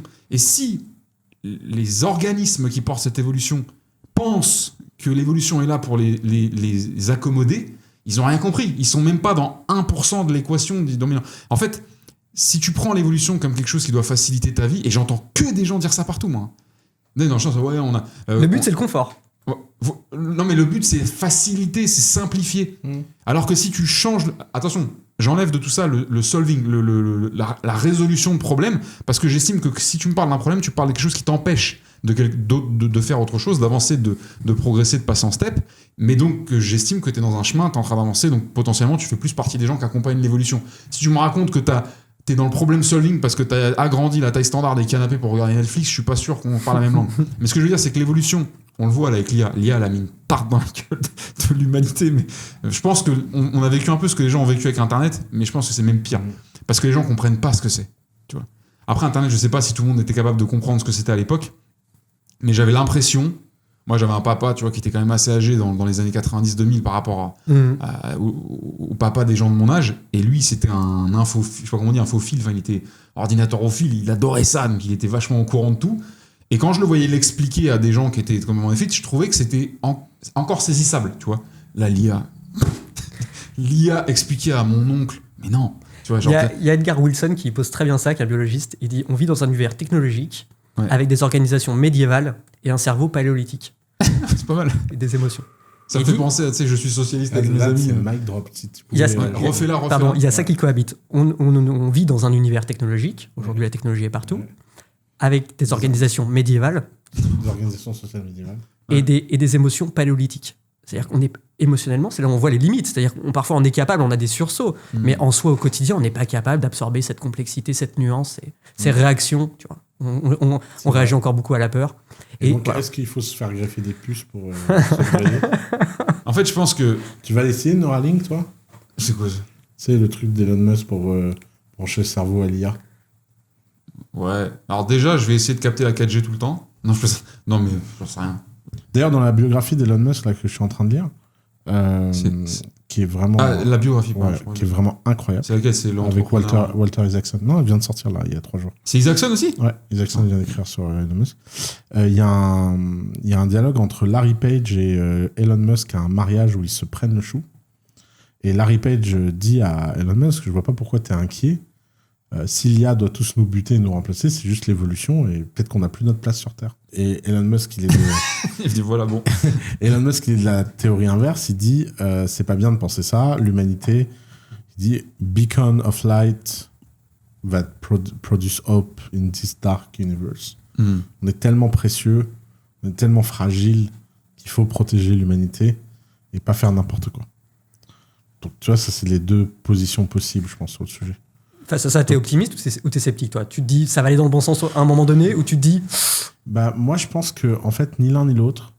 Moi, j'ai une thèse un peu bizarre sur ces sujets-là. J'ai cherché à t'étiqueter en optimiste ou c'est Ouais. que t'as vu et puis t'es... C'est que ma thèse, c'est que en fait, il y a toujours des problèmes et c'est jamais les problèmes qu'on imagine qui sont les problèmes graves et que malgré les problèmes, on vit toujours avec. Donc, je pense qu'en fait, il est fort probable qu'en tant qu'espèce, on évolue. Je sais pas trop si on va disparaître ou pas disparaître. Quand bien même si on doit disparaître, de toute façon, j'aurais pas d'impact dessus, je pourrais pas l'empêcher. Je fais pas partie des gens qui ont le droit d'empêcher la disparition de l'espèce. Que les gens qui sont en train de prendre ces décisions ont des backgrounds philosophiques, politiques, etc., qui sont ce qu'ils sont. Et de toute façon, les carottes sont cuites. Et ils sont déjà en position pour prendre ces décisions. Mais grosso modo, j'ai l'impression qu'à la fin de la journée, et sur un temps suffisamment long, on rééquilibre toujours vers la raison. Tu vois, le nazisme, ça a duré 20 ans, et puis à un moment, les mecs se sont réveillés. On dit... Et j'ai vu un reportage récemment qui m'a fait comprendre ça. Ça s'appelle Les Déçus de Daesh. Ça suit 5 mecs qui sortent de Daesh. Et c'est hyper intéressant parce que sur ce reportage Arte, tu vois que les gens ne sortent pas de Daesh pour des grands principes philosophiques. Il y a un mec qui dit mon boulot, c'était de mettre les corps dans les charniers. Je suis désolé, pas drôle. Et donc, tous les jours, il amène les cadavres par cadavre, par cadavre. Et un jour, dans sa brouette à cadavres, il a un homme marié et une femme mariée qui se tiennent la main. Et en habit de marié. Et là, il a dit non. Bam, Ouais, ça, c'est un tu truc vois, en... genre, le cerveau, il saute. Il dit, qu'est-ce que je suis en train de faire? C'est l'horreur et tout. Il faut que je combatte cette organisation. Et il va devenir un agent double. Un autre, il est hyper rigoriste. Il fait 20 prières par jour. Enfin, c'est 5, mais bon. Il fait 5 prières. Et un jour, il est comme ça, il regarde son boss. Et il le vénère, son boss. Tu vois, c'est la vérité absolue. Vénère dans le sens... le vrai sens. La vénération. Et là, son boss est en train de parler avec lui, tu vois, il prend une cigarette, il allume une cigarette devant lui, et il continue à parler, genre, des infidèles et tout. Et le mec bloque sur la cigarette. Ouais. Et là, à ce moment-là, tout ce que le mec a dit dans sa vie est remis en cause. Et il dit, non, mais en fait, c'est des menteurs. Ok. Et genre, tu te dis, mais attends. En fait, c'est un élément dissonant. Ils t'ont fait violer des gens, torturer des gens, couper des gens, rouler avec des chars sur les têtes. Les mecs racontent des trucs horribles dans le documentaire. Mais attends, la clope, faut quand même pas déconner. Fumer, c'est tabou. On en deviendra tous à bout. Et donc, tu dis. Et donc, en fait, je crois beaucoup à ça sur les grandes évolutions de l'humanité. Les moments clope. C'est très aquilin, c'est le talon. C'est qu'en fait, à un moment, on peut aller dans des extrêmes, faire des trucs et tout. Et à un moment, tu vois, sur des trucs, collectivement, on se réveille et on dit non, mais attends, ça n'a pas de sens là. Qu'est-ce qui se passe? Et donc, ouais, je pense qu'à la fin, on rééquilibre. Mais là où je rejoins pas Basile, c'est qu'en fait, c'est que je pense que c'est multimodal, en fait. C'est pas... Ah, mais je suis complètement multimodal. C'est pourquoi non, mais ce que je veux dire, c'est que quand toi, tu dis ça, c'est la nature, la technologie, c'est nous. Non, la technologie, c'est nous, c'est vrai, c'est en partie. Mais les technos, elles ont leur propre autonomie, leur propre vie. Et les phénomènes sociologiques, économiques, etc., peuvent influer autant qu'on influe sur eux. C'est pas dans un sens ou dans l'autre. Ouais. C'est dans les deux sens à la fois. Et c'est des tensions comme des vagues. Tu vois, comme ça. Okay. Genre, et c'est justement tout le sujet, c'est qu'on a par exemple, en philosophie de l'esprit, il y a un concept que j'adore, qui est hors du commun, qui, moi, a changé ma perception. Je ne sais pas que ça existait, la philosophie de l'esprit. La philosophie de l'esprit, c'est tout ce qui analyse en philosophie la façon de réfléchir et de penser. Ok. Ça s'appelle la philosophie de l'esprit. C'est l'un des domaines de la philosophie les plus passionnants. D'ailleurs, un des auteurs de philosophie de l'esprit le plus incroyable s'appelle Pascal Engel. C'est un Français. C'est un des rares philosophes modernes d'un niveau hors du commun. C'est quelqu'un que j'adore. Parce que les philosophes français modernes, c'est quand même des... Voilà. Attends, quand tu dis moderne, c'est que c'est notre contemporain? Ah oui, il est vivant. Ah, ok. Il est prof à Genève, je crois. Ah, je sais pas ok. où il était prof. Angel, tu dis? E-N-G-E-L. Ok. Je sais pas comment ça se prononce. Engel, je crois. Ils disent. Engel, ouais. Parce que quand on trouvera. Ouais. trouvera Ah, c'est facilement, Engel. ok. Et en fait, il a écrit un livre qui s'appelle Philosophie de l'esprit. Voilà, point. C'est à moi. Et en fait, il y a un concept que j'adore en philosophie de l'esprit, c'est la causalité. Alors, je me souviens plus du terme en français, c'est quadratic causality. C'est qu'en fait, ce qu'ils expliquent, c'est qu'on a l'idée que la causalité, c'est cause-conséquence. Alors qu'en fait, c'est plus compliqué que ça. Tu as des causes qui ont des conséquences. Tu as des conséquences qui n'ont pas de cause. Tu as des causes qui n'ont pas de conséquences. Et tu as des causes qui ont des causes. Et des conséquences qui ont des conséquences. Ouais, en fait, les deux peuvent n'être liés à rien ou liés aux deux Ouais, items. Ok. Exactement. Et quand tu comprends ça, d'un seul coup, en fait, tu acceptes que des choses, par exemple, tu dis, souvent un des grands paradoxes du jugement, c'est machin a violé des enfants parce qu'il a été violé dans son enfance. Mm-hmm. Et donc, tout de suite, ça fait un débat. C'est genre, mais tu justifies son... Non. Il y a deux choses différentes. Ça explique, mais ça ne pardonne pas. Parce qu'en fait, oui, il y a une source à l'action, il y a une cause qui a produit une conséquence, mais il y a aussi un choix délibéré, qui aurait pu être un autre choix. Tu aurais pu être violé et puis arrêter le cycle des viols et devenir une bonne personne. Et donc, dans la même cause, il y a deux arbres de conséquences, et dans la conséquence, il y a un arbre de cause. Et en fait, quand tu commences à voir le monde comme ça, c'est la fameuse pensée complexe, et tu commences en fait à réfléchir au problème avec un peu plus de discernement. Oui. Et le problème, c'est que l'institution démocratique et la société dans laquelle on vit empêche ce type de discussion. Ce type de discussion est devenu impossible. Tu ne peux pas parler de ça. Et résultat, comme tu peux pas parler de ça, t'es dans une sorte de dictature de la simplification permanente. Parce que la simplification la plus communément admise par tout le monde devient la norme oppressive de tout le monde. Et ça, c'est un mec qui l'a prédit. Clairement l'air de... Ouais, et il y a un mec qui l'a prédit il y a 150 ans. Ah ouais? Ouais, dans un livre qui s'appelle « De la démocratie en Amérique », que j'invite tout le monde à lire. Attends, mais c'est Tocqueville. Oui, voilà. Ouais, Tocqueville. Oui. Et Tocqueville parle de ce phénomène en disant « La démocratie va finir comme ça ». Et c'est exactement ce qu'on est en train de vivre à l'ère des réseaux sociaux. Tocqueville, c'est également le signalement de vertu, non? Ouais. La vertu il a fait un nombre de trucs qui sont tellement palpables dans notre époque. Ouais. Mais oui, c'est ça, c'est la dictature de la simplification. Ouais. Ok. Philosophie de l'esprit, je connaissais pas, par contre, ça c'est bien. C'est le prochain Paul Graham. Ouais. Quand tu vas tomber là-dedans. Tu sais que j'ai lu qu'il avait commencé par la philosophie. Paul Graham, il a un doctorat de philo. Ouais, c'est ouf.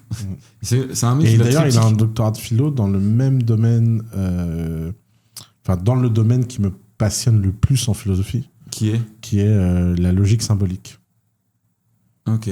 Putain, en fait, j'allais dire, j'y connais en philo, en même temps, c'est normal, j'en ai jamais fait de Il y a toujours des cartes Pokémon dans les Pokémon. Ouais, ok. Donc il fait philo, ensuite il part en programmation. Oui, ça, en fait. Et il part au Beaux-Arts après. Non, c'est justement pas du tout comme ça que ça s'est passé. Ah bon? Non. Paul Graham, c'est un garçon qui a appris à programmer tout seul. Qui a fait des études de programmation, parce qu'en fait, dans les universités américaines, contrairement aux universités françaises, tu n'es pas défini par tes études. Tu peux faire une majeure et une mineure qui n'ont rien à voir ensemble et personne ne voit où est le problème. En France, tu as des études d'informatique, tu fais de l'informatique. En France, tu fais de la philo, tu fais de la philo. Aux US, tu es en major philo. En fait, aux US, t'es à l'université. Et minor computer science. C'est à la carte. C'est ça le truc, c'est t'es à l'université. Ouais. Et donc lui, il a fait major philo, minor computer science. Mais c'est incroyable ça. Et il a été suivre les cours du Beaux-Arts le soir, parce qu'ils ont ce qu'ils appellent evening class. Ouais. Ils sont toutes les classes libres que tu peux faire le soir pour t'amuser, etc. Après, il s'est barré à Florence aussi quand même. Mais justement, il s'est pas barré à Florence à un moment tardif de son parcours. Non, il s'est barré à Florence après son master, avant son doctorat. Ça qui est incroyable. Ouais. Non, mais tu vois, et tout ça paraît être un parcours tout à fait normal. Il y a personne qui. Oui, là-bas, ne voit personne le ne problème. trouve le problème. Bah, en même temps. En France, bon courage pour faire sortir les gens. Bah, c'est vrai, franchement, Ouais. c'est impossible, quoi. Mm. Si t'avais pas fait de la psychologie, t'aurais fait quoi, toi? Je voyais rien d'autre. Ok. En fait, j'ai T'as toujours eu envie de faire de la psycho? eu la chance de rencontrer des problèmes qui m'ont permis d'anticiper ma prochaine étape. Ok. Et je voulais être vétérinaire, stage de 3e vétérinaire. Et à partir de là, j'y allais toutes mes vacances. J'ai cumulé plus de 9 mois d'expérience en tant que stagiaire vétérinaire ouais. entre ma 3e et ma terminale. Incroyable. J'y allais tout le temps. Et voilà, c'était mon truc. Et quand je suis arrivé en première S et que j'étais moyen en maths et que je suis arrivé à la fin de l'année et j'avais 10 de moyenne et on m'a dit est-ce que tu veux redoubler ou pas? Je dis en fait, c'est pas à moi de décider, c'est vous les profs qui dites si on redouble pas. Ils ont dit bah non, toi c'est ambigu. Ils m'ont dit si tu veux faire des études longues, redouble. Donc j'ai redoublé. Et quand j'ai fait ma 2e première, j'étais à travail égal, j'étais en succès. J'avais des super notes. Donc ma confiance en moi elle a explosé. Là où avant j'étais un peu, je me cherchais et tout. Là, j'avais des potes partout. J'étais délégué de classe, j'étais délégué au CA et au CVL du lycée. J'organisais les plus grosses soirées de la classe. J'avais plus de succès avec les nanas. Et je me suis dit, en fait, je veux pas être vétérinaire. Je veux réussir quelque chose. Il faut que je trouve un domaine dans lequel je vais être en succès. Parce que être en succès, c'est un kiff, mais incommensurable. Et à partir de là, donc cette année de première, ça m'a permis de me dire, attends, dans quoi est-ce que t'es bon? Où est-ce que tu peux faire la diff? Et après, je me suis dit, vas-y, la psycho, tu veux comprendre les gens, la complexité, apporter des éléments, tu vois, de compréhension. Vas-y. Après, quand je suis arrivé en psycho, je me suis dit, qu'est-ce que tu fous là? Mais voilà, j'ai vraiment. Et justement, avant de choisir la psychologie du travail, je me suis dit, attends, ça va pas être possible. Là, t'es dans une voie, tu peux pas en choisir une autre parce que t'as pas les moyens financiers pour changer. Donc, fais-en quelque chose. Et voilà, ça a toujours été comme. J'ai eu cette chance-là, tu vois. Et là, la contrainte, tu vois, j'avais pas de place pour avoir des idées. C'était mec, déroule. Ouais. Heureux celui qui a des contraintes. Hein. Ouais. Mais ok.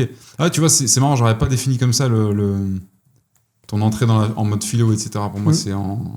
Et tu vois, ce qui est marrant, c'est que Paul Graham, avec les essais dont on parlait tout à l'heure, que ce soit d'autres qui ont vraiment cherché à comprendre pourquoi les gens même étaient satisfaits, épanouis dans leur vie, ils ont dit, ceux qui vont chercher qu'est-ce qui te motive ou qu'est-ce qui te plaît, c'est le piège total. Cherche dans quoi t'es bon, et après tu vas l'appliquer à un domaine qui te plaît. Mais ça, c'est facile, c'est la dernière petite étape. Mais si t'es pas bon dans quelque chose, tu passes ton temps à échouer. Si tu passes ton temps à bosser le double des autres pour avoir le même résultat, à quel moment tu vas être heureux? Je suis 100% d'accord. La meilleure. J'ai l'air sceptique parce que je réfléchis, mais je suis. Ouais. Et comment tu trouves en quoi t'es bon? Autrement qu'en faisant. C'est pas évident en faisant. Comment tu fais quand tu trouves pas ce que tu fais avec cette soi-disant voie royale d'essayer des choses? Comment tu fais? Est-ce que tu te mens et tu dis non, en fait, c'était ça que j'aime le plus? Ou est-ce que justement, tu fais plus une sélection, mais tu fais un concours? Parce qu'en fait, c'est pas ce que j'aime, c'est ce que j'aime le plus parmi tous les trucs que j'ai testés. Quand j'étais en psycho, en L3, il y avait un des profs qui m'a le plus marqué, qui était mindfuck. Tu vois, à chaque cours, on arrivait, il nous sortait des trucs, on prenait des notes, on s'était mis une page Facebook pour les répertorier. Il s'appelait Paul Graham. Non, c'était Willy Falla. Et à un moment, il y a quelqu'un, tu vois, on buvait ses paroles. Et on était tous paumés, tu vois. Donc il y a quelqu'un qui lui a dit, mais monsieur, comment est-ce qu'on sait ce qu'on veut faire? Il disait, ah, le dada, vous cherchez votre dada? Mais le dada est partout. Et il nous a laissé là-dessus, cet enfoiré, tu vois. Et on était tous là, putain, je cherchais à craquer l'équation, le dada est partout, le dada est partout. Mais en fait, maintenant je comprends, tu vois, 15 ans plus tard, les indices sont partout. Donc après, tu peux t'en saisir de différentes manières. Tu peux tester des choses, faire des expériences, et tu dis, tiens, je capte un truc. Tu peux passer des tests. Mais ce que je comprends pas, c'est comment on s'est fait arnaquer dans la conversation là. On vient de dire, regarde, lui il vient de dire, je sais même pas comment t'as fait pour nous fuck comme ça. Lui il a dit mot pour mot, ne va pas chercher ce que tu aimes, mais va chercher ce que tu es bon. Là où t'es bon. Toi, t'as dit comment on fait pour savoir ce que t'es bon. Moi aussi, je me suis mindfuck. Pardon. Ouais, je regrette, excuse-moi. Non, mais c'est vrai, j'ai même pas fait attention. Après, tu dis, comment on fait pour savoir? Parce que moi, j'ai fait un truc, je sais pas ce que j'aime. Mon cerveau. C'est le rond-point. Mon cerveau, il a accroché au moment, mais si t'as quand même dit, il faut trouver ce qu'on aime. Bah si, quand il a avancé sur Paul Graham. Il a dit, tu trouves dans quoi t'es bon, Et une fois que tu as trouvé dans quoi tu es bon, tu l'appliques à un domaine où tu aimes. Et ça, c'est facile. Oui, donc t'as bien parlé. Non, mais, Non, pardon, il y avait une construction quand même un peu sensée derrière, excusez-moi. Ouais. Si, tu parlais quand même d'un truc Mais donc, d'aimer. oublie son truc. Ouais. Donc, reprenons vraiment. Toi, t'élimines la partie M et tu dis trouve dans quoi t'es bon. Ouais. Et ça, c'est facile. Déjà, c'est quand même le mec. Arrêtons là. Trouve dans quoi t'es bon. Pareil, tu vois, erreur de départ dont je parlais tout à l'heure, ça n'existe pas. Enfin, c'est con, ça peut paraître con, hein. Mais va pas le trouver, va falloir le créer. Parce que de dire trouve dans quoi t'es bon, c'est pareil, ça crée l'attente de je dois être bon quelque part, faut que je le trouve. Ah, mais ça marche pas, ça marche pas. En fait, non, en fait, tu pars de zéro, accepte, t'es bon nulle part. La question, c'est avec quelle facilité tu vas devenir bon dans quelque chose. Par exemple, les archers, les archers, ceux qui tirent à l'arc, tout simplement, en moyenne, ils ont mesuré qu'il faut 3000 tirs avant de maîtriser une posture, de l'ajuster et de faire ce que tu veux avec ton arc. Il y a des personnes qui font baisser ce ratio à 1000 tirs. Ceux-là, en fait, l'arc, c'est pour eux. C'est-à-dire qu'au départ, ils vont être nuls. Je sais, c'est comme ça que j'ai découvert le tir. Par contre, ils vont progresser tellement plus vite que les autres qu'ils vont arriver à temps égal, ils vont arriver à un niveau incroyable, là où les autres, ils vont passer des années. Ouais, tu viens de me donner l'idée la plus excitante que j'ai eue depuis très, très, très longtemps. Ça devrait être ça, l'école, en fait. Putain, ouais. Putain, t'imagines si à l'école, on te faisait faire un peu de tout et on te notait non pas sur ta performance absolue, mais sur ta performance relative d'évolution. Bordel. Et on te donne un carnet de notes, on dit, bah voilà tes aptitudes développées sur les 10 dernières années, maintenant choisis ta vie. Ce serait une école incroyable. C'est incroyable comme truc, en fait. Non, mais en fait, et tu sais que tu viens de me donner le secret de ma famille, en fait. Développe. Bah parce qu'en fait, dans ma famille, ils ont ce talent incroyable, je pense que c'est la culture libanaise, où en fait, quand les enfants testent des choses, ils leur font tester à fond. C'est-à-dire que, par exemple, t'as un gamin, il va prendre une guitare, et ils vont prendre tout de suite le meilleur prof de guitare, la meilleure guitare et tout, et il va arrêter la guitare au bout de 3 mois. Mais c'est d'abord le gamin qui a pris la guitare. Oui. Il va arrêter la guitare au bout de 3 mois, et tout le monde s'en fout. Alors que dans les familles françaises, ça m'avait toujours choqué. Le gamin, au bout de 3 mois, il arrête, et les gens sont là, bah alors, je t'ai arrêté la guitare, t'arrêtes la guitare, pourquoi t'arrêtes la guitare? Et en fait, c'est vrai que moi, enfant, j'ai fait plein de conneries comme ça, jusqu'au moment où il y a un truc où j'ai accroché, et j'ai pas arrêté, en fait. Mais j'ai eu le droit. En fait, j'ai eu le droit de tester à fond des trucs comme si j'étais le meilleur. Et en plus, on me dit, c'est-à-dire que moi, ma nièce, la première fois où elle a pris une guitare, ma mère l'a quand même regardée. Elle avait 4 ans. Ma mère l'a regardée, elle disait, tu vas être une superstar. C'est genre normal, quoi. Je vois tellement ça. Tu voyais avec les paillettes. Et genre, 3 semaines après, je joue plus de guitare, tout le monde s'en foutait. Hein. Genre, ma mère, elle n'était pas perturbée du tout à l'idée qu'elle avait abandonné. Putain, ouais. Très bon point. Très bon point. Et c'est vrai qu'en France, on est dans une culture où les gens sont très frustrés professionnellement, mais en même temps, c'est vrai que toute leur vie, on leur a dit, bah non, t'as commencé à faire ça, tu vas au bout, tu restes dans ta voie. Mais surtout qu'en fait, on confond un appel ou une piste avec un choix. C'est-à-dire qu'on croit que le gamin, il choisit, mais il choisit rien du tout, frérot. Il a juste vu une guitare par terre. Non, mais c'est évident, en fait, quand tu le redis derrière, et t'as limite, moi j'ai limite l'impression que ce qu'on vient de dire, c'est trop simple, mais en fait, c'est loin d'être trop simple, vu que apparemment c'est pas compris par tout le monde. Mais le gamin, il a un magnétisme avec certaines choses. Alors après, il faut quand même, comme tu disais, favoriser l'environnement. C'est-à-dire que l'école, son rôle, ça serait d'avoir un champ le plus favorable possible d'exposition, mais on te force à tester plein de choses malgré toi. Avec une certaine réflexion quand même dans l'exposition, tu vois, mais sans aiguiller. Et là où va le gamin, on n'attend rien du gamin. Par contre, on va tout faire pour que s'il y a une traction, en fait, on parle de comment on monte une startup, en fait. Ouais. C'est un product market fit. Et il vient de voir le lien avec Paul Graham, là. Si un product market fit, on va Y Combinator et on lève 20 millions. Non, mais ouais. Paul Graham est Dieu, Basile et son ouais, je suis le fils de PG, comme je l'appelle. Mais ouais, ok. T'as bien vu le truc de l'école, là. Ouais. Incroyable. Ce serait stylé, ça. Donc, il faut trouver ce dans quoi on évolue. Bon. En fait, c'est marrant parce que tu parlais du tir à l'arc, mais moi, j'ai un skills. Mais sa définition d'être bon à un truc, elle est incroyable. Ouais. Ah, je t'avais dit que c'était pas n'importe quoi. Mais il y a un truc où je fume l'intégralité des gens que je connais dans ma vie, c'est le tir. Pas à l'arc, du coup. Et le tir, je suis arrivé par accident dedans. On cherchait à tuer... pour ceux qui ont bossé dans la restauration, on était en coupure avec mes collègues. C'est-à-dire que de 15h à 18h, on n'avait rien à foutre. Mais on habitait trop loin de là où on bossait pour rentrer, donc on tuait 3 heures sur le 15e ici à Ballard, à pas très loin, et il y avait un stand de tir, on y allait tous les 5 comme des Mongoliens faire mumus, on savait pas que ça existait, et puis tout le monde s'est arrêté très vite parce que quand t'en as marre d'envoyer une balle, tu vois, quand t'as aucun résultat, c'est comme quelqu'un, tu l'assois juste devant un terminal de programmation, mais tu lui dis pas ce qu'il faut faire, tu vois. Au bout d'un moment, il va se barrer, et moi je sais pas pourquoi j'aimais bien ça, et en très peu de temps, j'ai commencé à, on appelle ça grouper dans le tir, je commençais à grouper, mais sans travailler. Enfin, C'est pas genre, j'ai su par là. Juste en venant, en fait, en m'exposant au truc, j'ai progressé plus vite. Et là, il y a des anciens qui m'ont repéré, parce qu'il y a que des vieux, de toute façon, où j'étais, mais on les embrasse très fort, et qui m'ont dit, est-ce que tu veux venir régulièrement ou pas? Parce que si tu veux, on t'apprend. Et puis ils m'ont appris. Mais c'est exactement ça, en fait. Et ça me sert strictement à rien dans mon quotidien professionnel. mais ouais, c'est vrai. Mais ça pourrait. T'as touché un truc. Donc faut trouver dans quoi pas dans quoi on est fort, dans quoi on devient fort le plus vite. Il faut se créer un domaine d'excellence. Et vraiment, encore une fois, je bannis le mot trouver, en fait. Je t'ai dit, j'ai un domaine qui m'appelle de loin. Enfin bref, c'était un kiff de t'avoir, Simon. Merci Simon, c'était génial. Ouais. Très cool. Je suis content en tout cas d'avoir eu cette table avec vous deux. Symboliquement pour moi c'est important. Et soyez des Simon, faites des passes décisives. Qu'est-ce qu'on peut te souhaiter? Donc là, la suite pour toi, c'est CPO, Assess First. Tu sais, quand tu dis faites des passes D, c'est le principe kantien, tu sais. C'est... Kantien. Ouais. Ok. Et de Kant. Oui. Est-ce que ce que je fais, ce serait une bonne chose que l'humanité le fasse? Et Le principe d'universalité. Ouais. Ok, Et c'est en ce sens-là, je trouve que c'est... Ok. Si ça peut inspirer, effectivement. Même sur la conclusion, il nous met une... On remercie en tout cas à tous les deux. Merci tout le monde. Ciao. Et à très bientôt.